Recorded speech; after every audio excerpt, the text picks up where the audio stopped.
Hey guys, this is Jan for Chess24, and in this video, giant surprise, we will be studying another game by the world champion Magnus Carlsen.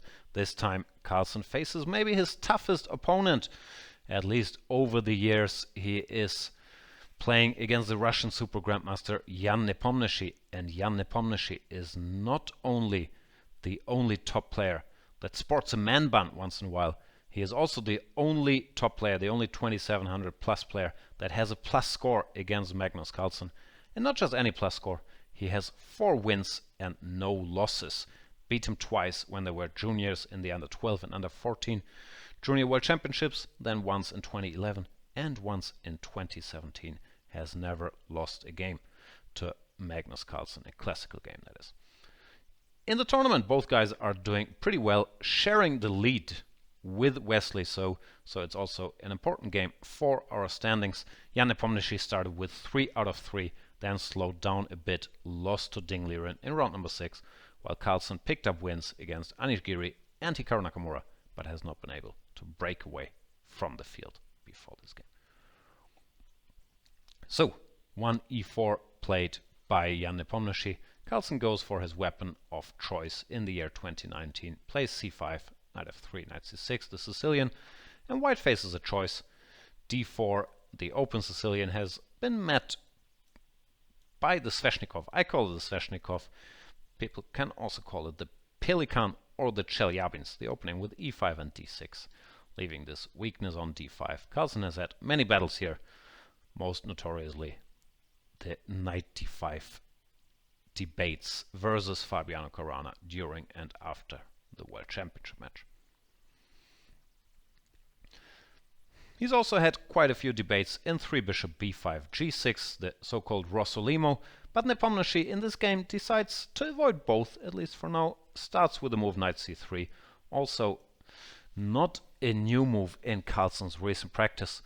He has faced this, amongst others, against Peter Svidler and Sergei Karyakin recently.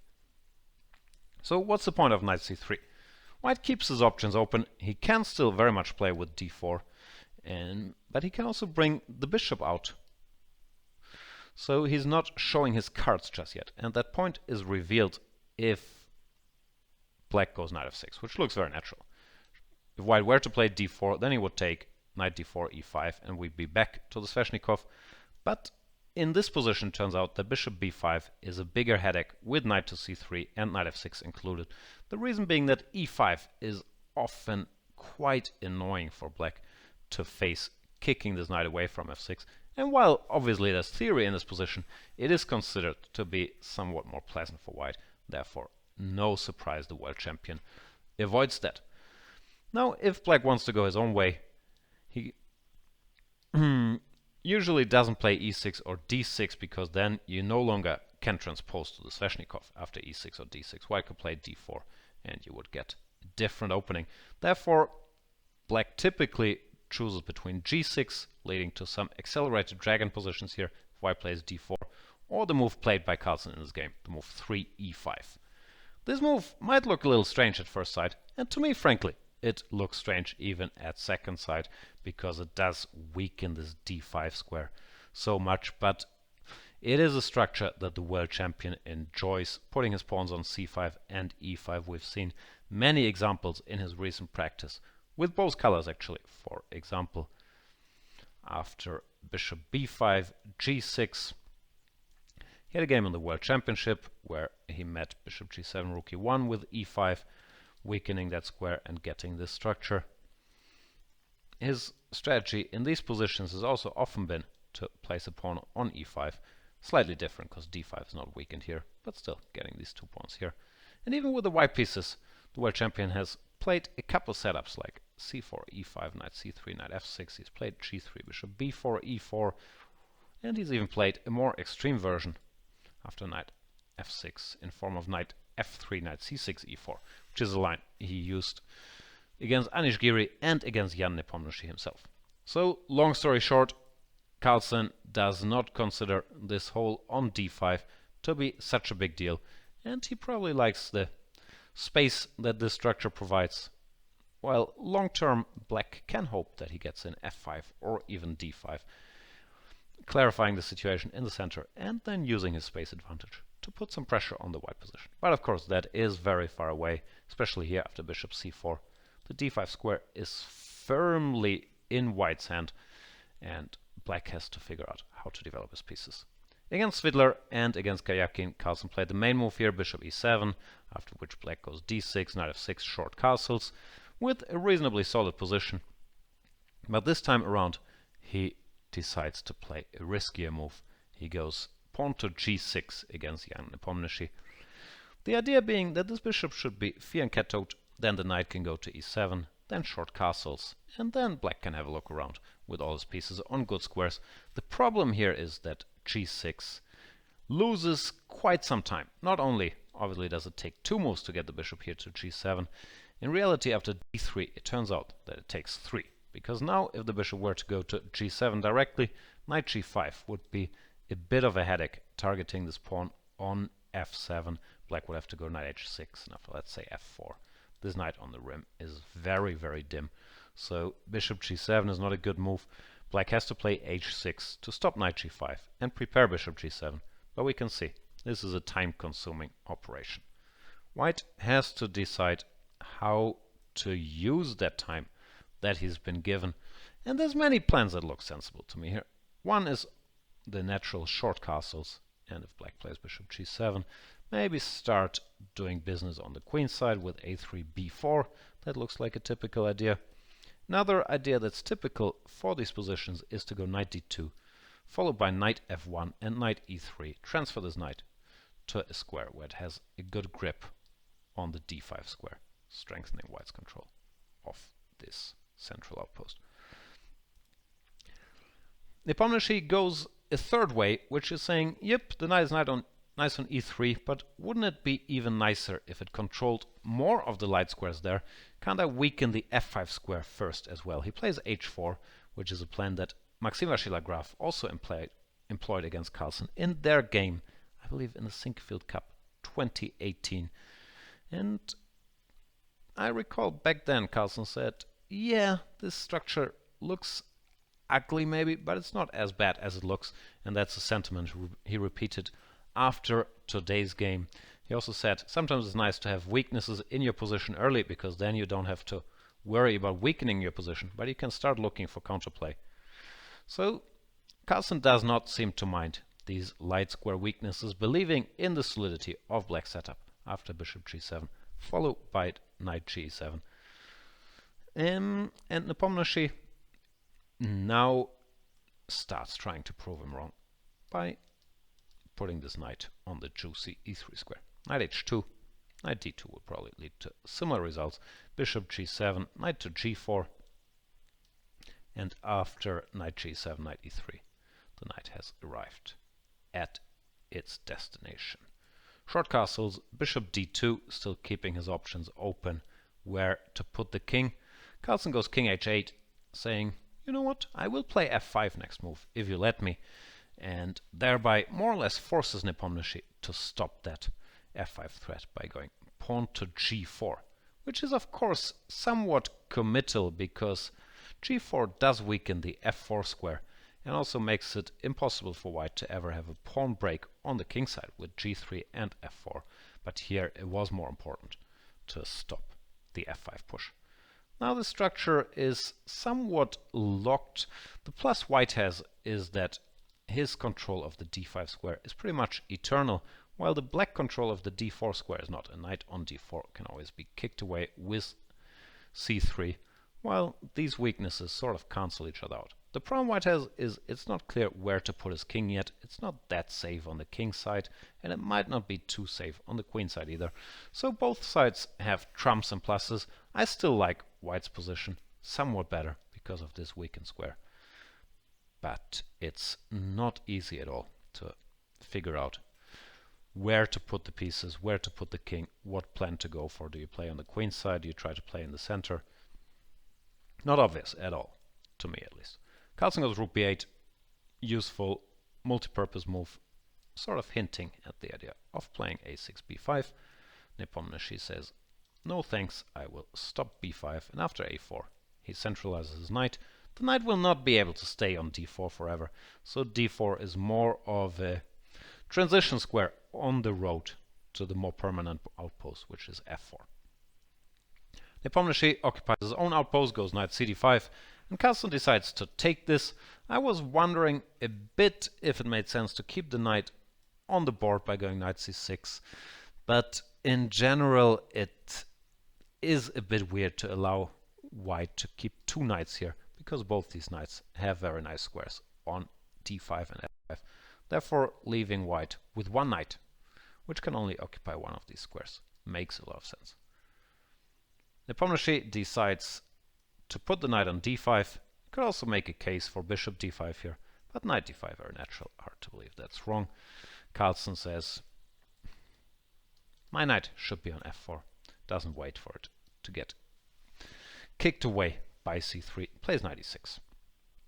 In this position, Nepomniachtchi plays the move f3, which I don't like very much, because it does weaken some dark squares, potentially around the white king, should the white king end up on the king side. And also, maybe more importantly, it takes the f3 square away from the white queen. After something like short castles, knight f4, knight e3, keeping options open. Bishop e6, queen f3. White's position still looks somewhat preferable. He can try to expand on the queen side later, while the knight provides good control of both these squares. So I think f3 maybe made Carlsen's life a little easier. Of course it stabilizes this pawn chain, but it reduces white's active options. f3, knight to f4. Black's happy with the exchange of these knights generally, because then the somewhat dormant bishop on g7 wakes up and controls the long diagonal. So Nepomniachtchi is not in a hurry to exchange on f4 and plays a move that looks somewhat cryptic at first sight, queen to b1. But it's very logical if you think about it. The point is that black wants to go bishop e6 and then take on d5, and white really never wants to recapture with a pawn in these structures, after which he would leave himself very vulnerable to f7, f5 by black. Therefore, he puts the queen on b1, intending to go to a2 to add control over the d5 square, and that's what happens after bishop e6. The queen goes to a2, so making sure that white can always recapture with a piece on d5. The drawback of this maneuver, putting the queen on a2, is that should the position ever open up, whatever, f5, b5, this queen can turn out to be out of play. It doesn't have an easy way to the center or toward the king side. But for now the position is pretty locked up, so it won't be easy for black to exploit this. Carlsen goes queen d7, connects the rooks, and Nepomniachtchi plays rook to g1. I can't quite put my finger on it. It feels a little bit like he might have been somewhat drifting in this phase. Rook g1 stops bishop takes g4 for good, but that wasn't much of an issue yet. I'm not quite sure what white should have done. The computer wants to put the king on d1 and c1, but that also looks risky, because should the queen side get open up, you don't know if this king is safe here. So even though white's position looks more pleasant, to my eyes at least, it might not be easier to play at all. Well, for black, it is a bit simpler, as we'll see in the game, to proceed actively. So rook g1 played. Carlsen plays the move b6. Might look strange because you do want to get in b5, but the point is that if black starts with a6, which looks more natural, then white goes pawn to a5, fixing the pawn structure on the queen side forever, and black can never really get in b5 because of en passant, and white is winning. So a6, a5, typical strategic mistake. In these positions, you have to go b6 first, then a6 eventually, so you can meet a5 with b5. Nepomniachtchi goes bishop to c3, another move here where it's a bit unclear what it's about. Maybe he's hinting at knight takes f4, now that ef no longer gives the long diagonal to this bishop. But I'm not sure that was a strong threat. Carlsen nevertheless does react, goes bishop takes d5, eliminating any knight takes f4 business, and his point is after bishop takes d5, now he can play a6.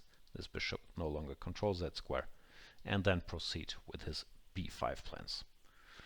The bishop has achieved his goal on c3 to provoke the exchange and goes back to d2.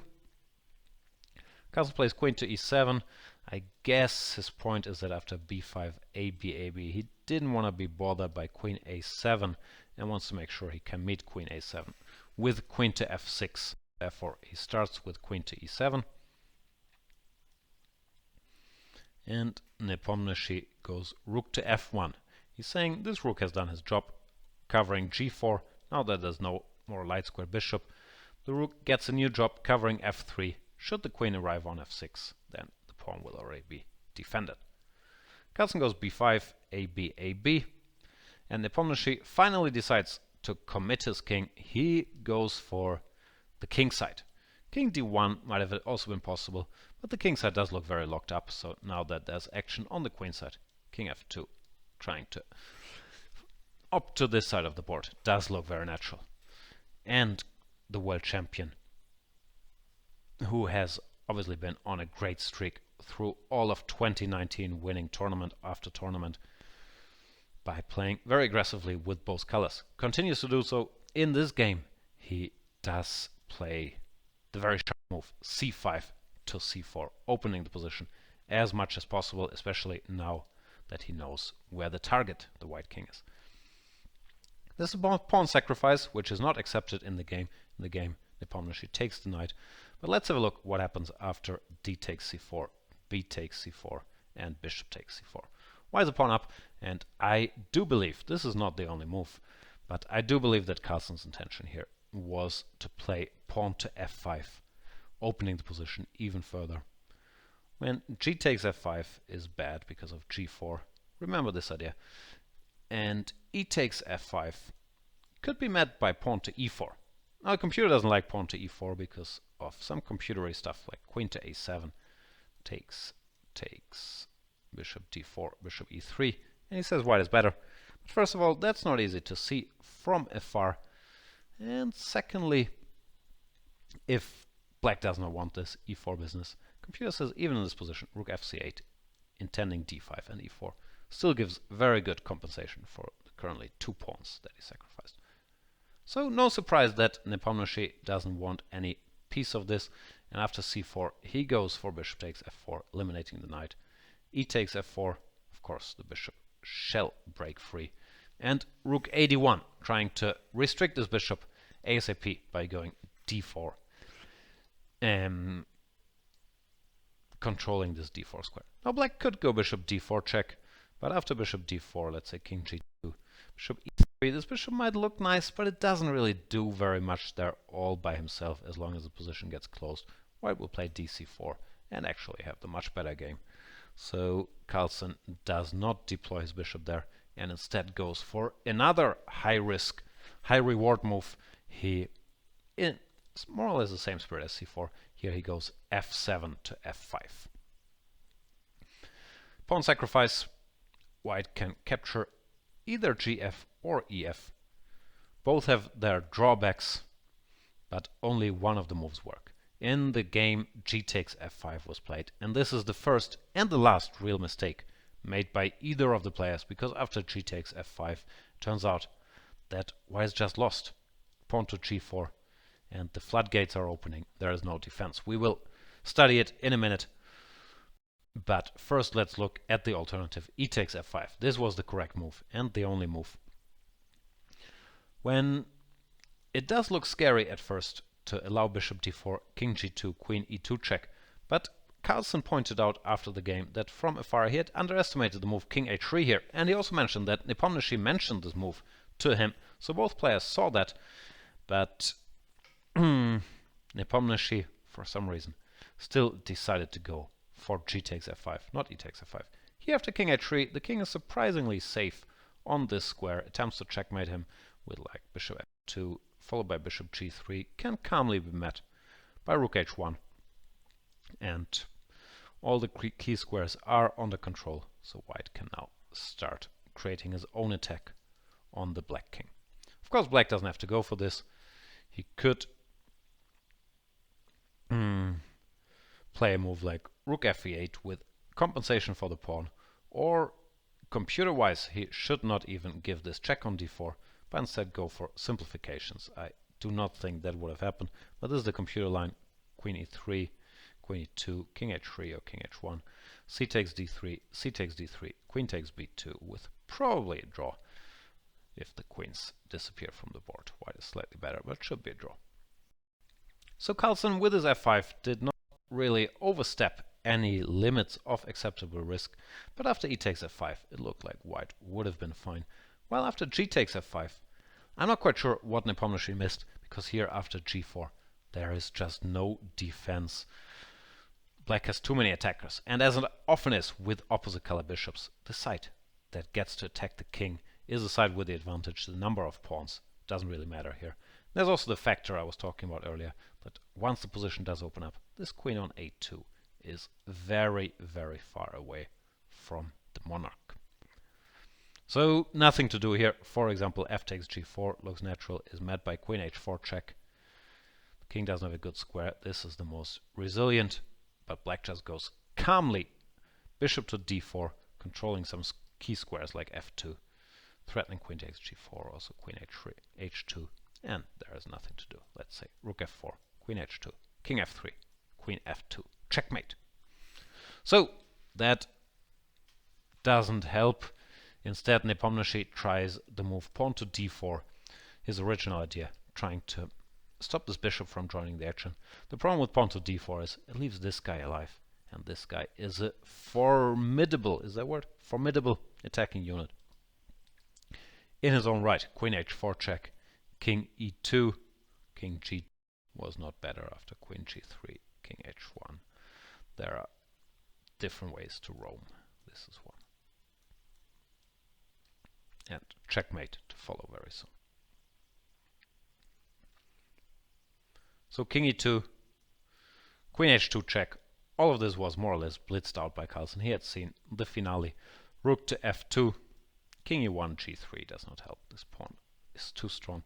So rook to f2, and now the guy changes gears, goes g takes f3, using some geometry to end the game, because king f3 is met by queen h5, picking up the rook on d1, and king e1 is pretty well met by queen g1, rook f1, queen e3, checkmate.